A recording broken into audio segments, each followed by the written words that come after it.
Hello বন্ধুরা, কেমন আছো তোমরা সবাই? আশা করি ভালো আছো আর আমরাও ভালো আছি। নতুন একটি ব্লগে তোমাদের সবাইকে অনেক ওয়েলকাম। আর আজকে হলো 15ই ফেব্রুয়ারি, দাদার বার্থডে। সেই উপলক্ষে একটু যাচ্ছি দক্ষিণেশ্বরের মন্দিরে পুজো দিতে, সাথে মা, বোন আর দাদা যাচ্ছে। তো চলো বন্ধুরা, আজকের ভিডিওটি স্কিপ না করে পুরোটা দেখতে থাকো। এই এক সখী যাচ্ছে আর মা। তাড়াতাড়ি চলো, চাবি নিচে আসো। তো আমরা বেরিয়েও পড়েছি আর ওই যে আমাদের গাড়ি চলেও আসছে। এখন আমরা বেরিয়ে পড়ব।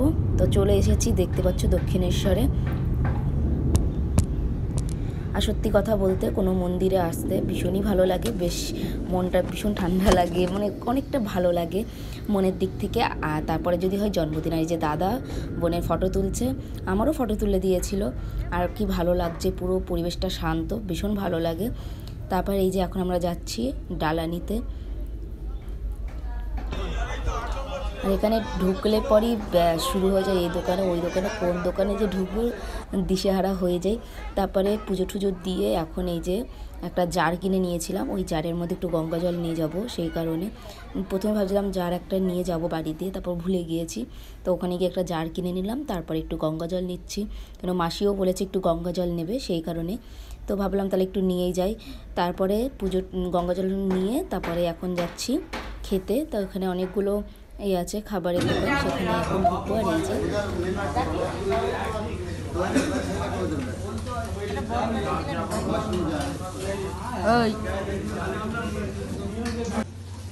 তো আমরা এই যে কচুরি নিয়ে নিয়েছি, ডাল কচুরি, এগুলোই ভালো লাগে। আর সকালবেলায় বেরিয়েছিলাম খালি পেটে, তো পুজো টুজো দিয়ে এগুলো এখন খেয়ে নিচ্ছি। আর আগেরবারও যখন এসেছিলাম এই মানে হোটেলটাতেই এসেছিলাম, বেশ ভালোই রান্নাবান্না। তো এখন খেয়ে নেবো, কিন্তু কী বলো তো, খালি পেটে না এতগুলো খেতেই পাইনি, মানে গা গুলাচ্ছিল প্রচুর, সেই কারণে। আর এই যে এখানে মাও খাচ্ছে।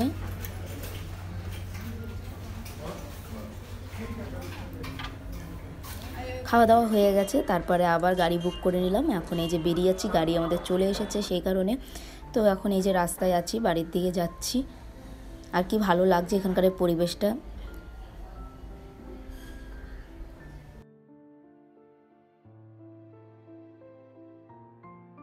তো বাড়ি চলে এসেই এক মুহূর্ত বসিনি, এসেই ফটাফট কাচাকুচি এগুলো করে নিলাম, বসলেই আরও লেট হয়ে যেত। তো ভাবছি রোদ্দুর আছে ভালোই, তারপরে একটু কম্বলগুলো একটু রোদ্রে দিয়ে দিয়েছি।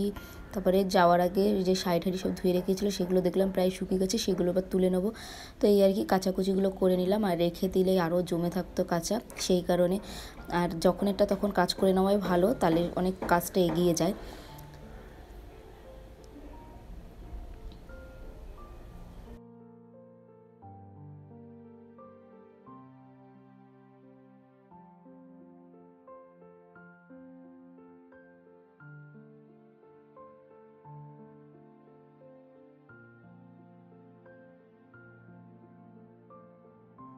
দক্ষিণেশ্বরের মন্দিরে তো সেরকম ভিডিও করতে দেয় না, ভেতরে ফোনই অ্যালাউ নেই, সেই কারণে না সেভাবে কোনো ভিডিও করতে পারিনি। একটু যতটুকু পেরেছি করেছি।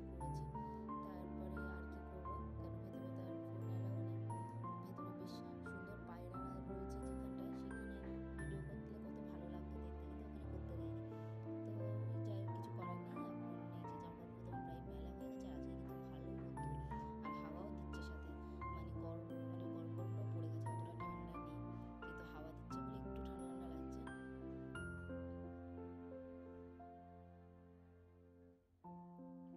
তো জামা কাপড় আমার মেলা হয়ে গেছে, যেগুলো শুকিয়ে গেছিলো, মানে মেলা মানে যাওয়ার আগে আমি মিলে দিয়ে গেছিলাম কেচে, সেইগুলো তুলে নিলাম। আর এসে পরে এই যে কম্বল টম্বলগুলো একটু রোদ্রে দিয়ে দিচ্ছে।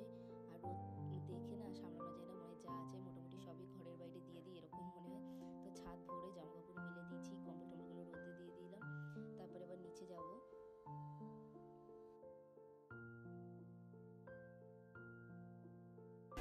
তো নিচে এসে দেখি মা এই যে এঁচোড় আলু তরকারি রান্না করছে, আর এই মানে এইবারেই প্রথম করলো।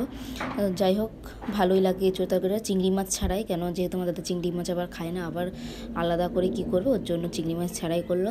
তারপর সারাদিন আর কিছুই ব্লগ করিনি, বিকেলবেলায় যে গেছি দিদার বাড়ি। তো দিদার বাড়ি আগের ব্লগে তোমাদের দেখিয়েছিলাম, পালং শাক হয়েছে অনেক। তো দিদা বললে এসেছিস যখন কিছু পালং শাক নিয়ে যা, তা সেটাই। আর দেখবে এরকম ক্ষেতের পালং শাক খেতে কিন্তু খুবই ভালো লাগে, কেন কোনো সার নেই, সেই কারণে। তো ভাবলাম যখন তাহলে তুলেই নিই বিকেলবেলায়, যে একটা প্যাকেট নিয়ে চলে এসেছি পালং শাক তুলতে।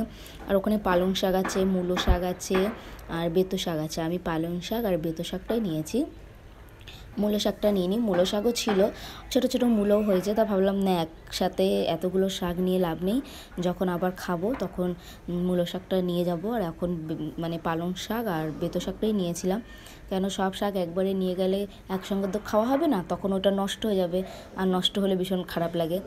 তার জন্য এই যে তুলছি। আর দিদা কিন্তু পাশে ছিল, দাঁড়িয়ে বকবক করছিল আমার সাথে। আমি দিদা ঘরে ছিলাম, আমি বললাম চলো আমি শাক তুলবো, আমার ওখানে গিয়ে দাঁড়াবো। আর এই শাক তুলে নিজে খেতে তো ভীষণই ভালো লাগে। কোনো কিছু গাছ থেকে ছেঁড়া বলো বা তুলে বাড়ির নিজস্ব কিছু হলে ভীষণ ভালো লাগে। তা বেশ ভালো খুশিতেই তুলছি। আর আমি এই পালং শাকটা একটু ভালোই খাই। আর একটা আছে শান্তি শাক, অনেকে ছেঁচি শাকও বলে, সেটাও ভালো খাই। আর সেরকম কোনো শাক খাই না, বেতো শাকটাও কম বেশি ভালো খাই, কিন্তু মূলো শাক এগুলো খাই না বলে আরও বেশি তুলিনি, মেন কথা এটাই। নাহলে তো তুলে ফ্রিজে রেখেই দিতে পারতাম। তো দিদা অনেকবার ধরে বলছিল যে শাকগুলো তোল, আমি বললাম না এখন ওই নেবো না, পরে নেবো। তো এই যে আমার শাক কিন্তু তোলা হয়ে গেছে, আর একটু তুললে প্রায় হয়ে যাবে এক সন্ধ্যা মতন। তো এখন এই শাক ঠাক তুলে তারপরে যাব বাড়ির দিকে। তো আজ সারাদিনটা এইভাবেই কাটলো। তা একটু পুজো গেছিলাম বলে দিদার বাড়িতেও আসলাম, দিদার সাথে একটু দেখাও করলাম, প্রসাদ দেওয়ার থাকে সেটা দিলাম, সেই কারণে আরও এসেছিলাম। তারপরে এই যে শাক তুলে নিয়ে বাড়ি যাচ্ছি। তো আজকের মতন ব্লগটা এখানেই তাহলে এন্ড করছি। যদি ভালো লাগে একটা লাইক করো আর আমার পাশে থেকো। টাটা, দেখা হবে তোমাদের সঙ্গে একটা নেক্সট ব্লগে। ততক্ষণে তোমরা খুব ভালো থেকো।